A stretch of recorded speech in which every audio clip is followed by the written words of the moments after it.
وآمنوا بما أنزلت مصدقا لما معكم ولا تكونوا أول كافر به ولا تشتروا بآياتي ثمنا قليلا وإياي فاتقون. Pada lafaz bacaan wa aminu, maaf, ini harusnya bukan mad tabi'i. Pada lafal aminu ini kami salah menuliskan dan mengeditnya. Harusnya di sini pada lafal aminu ini ada lafal bacaan mad badal. mad badal. Apa itu mad badal? Mad badal adalah mad yang terjadi apabila adanya huruf fathah, maaf, ada huruf hamzah bertemu setelahnya adalah huruf mad, baik itu alif, waw atau ya, maka itu kita namakan dengan mad badal. Panjangnya adalah 2 harokat sebagaimana mad tabi'i. Maka wa a, kemudian pada lafal nu ada bacaan mad tabi'i, yaitu ditandai dengan dhammah bertemu dengan huruf waw. Kemudian alif yang datang setelahnya ditandai dengan warna abu-abu dan di atasnya ada lingkaran kecil atau kita namakan dengan sifar mustadir. Alif ini dianggap tidak ada, yang dimana alif ini biasanya kalau di dalam bahasa Arab itu menunjukkan di sini sebenarnya menunjukkan huruf tambahan untuk membedakan di sini bahwasanya itu apa namanya kata jamak gitu ya. Kemudian lafal bima anzaltu, pada lafal bima anzaltu ada hukum tajwid berupa mad tabi'i.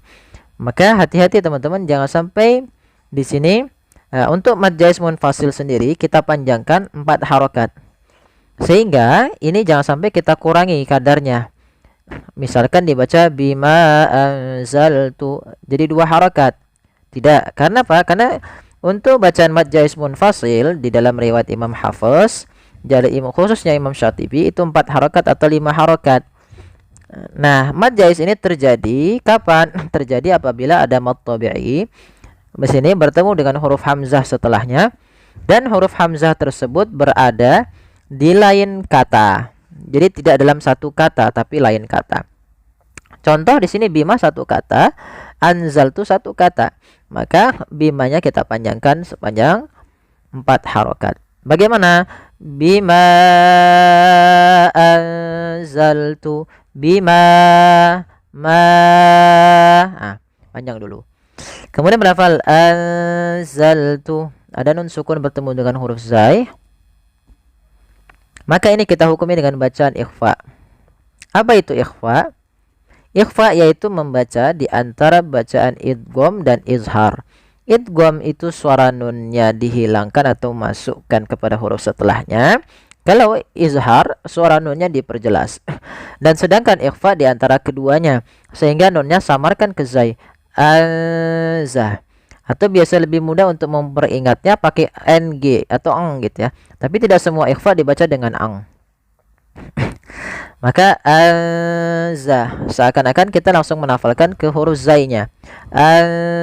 Azah, anzaltu, bima anzaltu. Kemudian pada lafal musaddiqan lima, pada lafal qal lima, di sini ada fathatain bertemu dengan huruf lam. Awalnya kalau kita baca musaddiqan, karena bertemu dengan huruf lam, tanwinnya masuk ke huruf lam. Suara n-nya dihilangkan menjadi diganti menjadi huruf lam. Maka kenapa dinamakan idgham? Idgham artinya memasukkan. Memasukkan apa? Suara nunnya kepada huruf lam, tapi tidak boleh disertai dengan gunnah. Maka dinamakan dengan idgham bila gunnah, hanya masuk saja. Langkahnya bagaimana? Masukkan ke huruf lam, kemudian dibaca musaddiqan lima, musaddiqan lima. Tidak lagi dibaca musaddiqan lima, tapi langsung masuk musaddiqan lima ma'akum. Lafal lima mad tabi'i, ma'akum wa la takunu. Di sini sebenarnya ada hukum tajwid juga, yaitu adanya mim mati bertemu dengan waw, yaitu izhar syafawi, yang dimana harus dibaca dengan jelas suara mimnya dan tidak boleh ditahan. Wala takunu awwala kafirim bih. Pada lafal la dan ku, kedua-duanya kita hukumi mad tabi'i, panjangnya 2 harakat, fathah bertemu alif dan dhamma bertemu waw. Kemudian pada lafal nu awwalaka, ya di sini sama hukumnya dengan lafal bima anzaltu, yaitu adanya mad jaiz munfasil. Maka kita harus memanjangkan nu-nya sepanjang 4 atau 5 harakat. Bagaimana cara membacanya? Wala takunu awwala, dan tidak boleh dikurangi.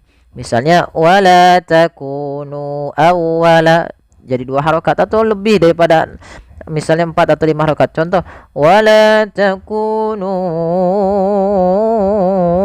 Ini lebih banget. Cukup 4 harakat atau 5 harakat saja.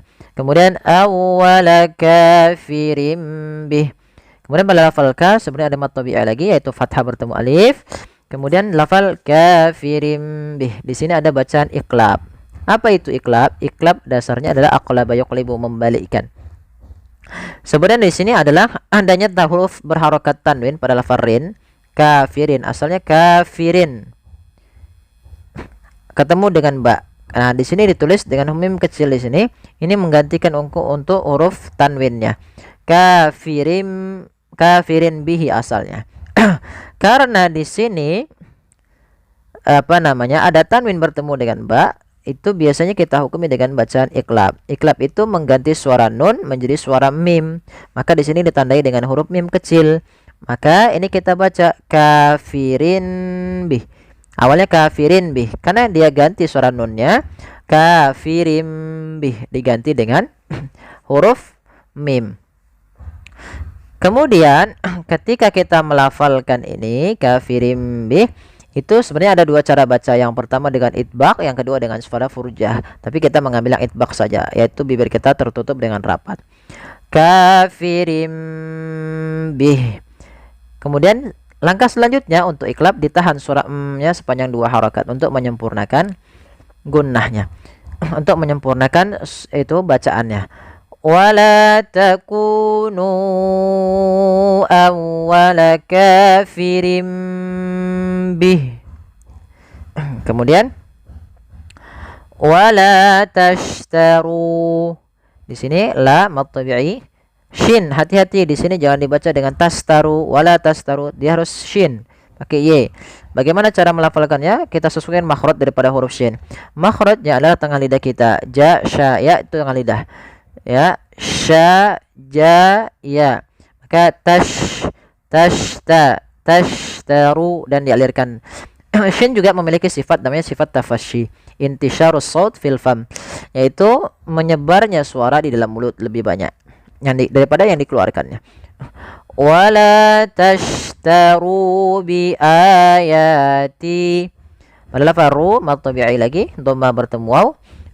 Kemudian pada lafal ayati, pada lafal a bi a ada bacaan mad badal, yaitu sebagaimana wa aminu tadi, yaitu ditandai dengan adanya hamzah yang bertemu dengan huruf mad. Di sini ayati adanya fathah bertemu dengan adanya hamzah bertemu dengan huruf mad, yaitu berupa alif. Kemudian lafal yati, kedua-duanya mad tabi'i, panjangnya 2 harakat sebagaimana tadi mad tabi'i yang awalnya. Thamanan qalilan wa iyyai. Lafal samana ini hati-hati dalam lafal sa, jangan sampai kita ganti dengan samanang qalila, tapi sa. Samanang kemudian pada lafal qaf ini ikhfa. Ikhfa ditandai dengan fathah ini bertemu dengan huruf qaf, maka samarkan ke huruf qafnya. Samanang qaf, ya. Sambil ditahan sebagaimana tadi anzaltu. Ini samarkan ke huruf qafnya. Kemudian qalila, qali mad tabi'i li bertemu dengan ya. Kemudian lawa. Ini ada hukum tajwid berupa idgham bi gunnah. Ini beda dengan idgham bila gunnah pada lafal penahanannya. Kalau idgham bi gunnah yaitu masukkan tanwinnya ke huruf waw, awalnya qalilan, karena ketemu waw masuk ke huruf waw, tanwinnya menjadi qalilaw. Jadi ganti w, karena dia huruf waw itu w identiknya. Qalilaw. Nah, langkah kedua digunakan, ditahan gunanya. Qalilaw wa. Qalilaw wa. Ya, qalilaw wa iyaya. Pada lafal wa iyaya ini juga harus ditekan huruf ya-nya. Ini sering terjadi kesalahan juga. Wa iyaya fattaqun. Ya, mad tabi'i tadi ya. Kemudian fattaqun langsung ke huruf ta. Ini alifnya tidak dianggap. Kemudian lafal kun ada bacaan mad arid disukun, yaitu mad yang terjadi disebabkan karena adanya sukun arid di akhir bacaan kita, disebabkan karena kita waqaf. Awalnya fattaquni, karena kita waqaf nunnya dimatikan, huruf wawnya sebelumnya mati. Awalnya kan ku 2 harokat, karena ada sukun arid menjadi kita boleh membaca dengan 3 pilihan, boleh 2 harokat, boleh 4 harokat, boleh pula 6 harokat. Fattaqun, fattaqun, fattaqun. Ya, kita coba ulang. Wala tashtaru bi ayati samanan qalilan wa iyaya fattaqun. Ya, semoga yang sedikit ini bermanfaat. Mohon bantuannya untuk like, share, dan subscribe. Jazakumullahu khairan. Wassalamualaikum warahmatullahi wabarakatuh.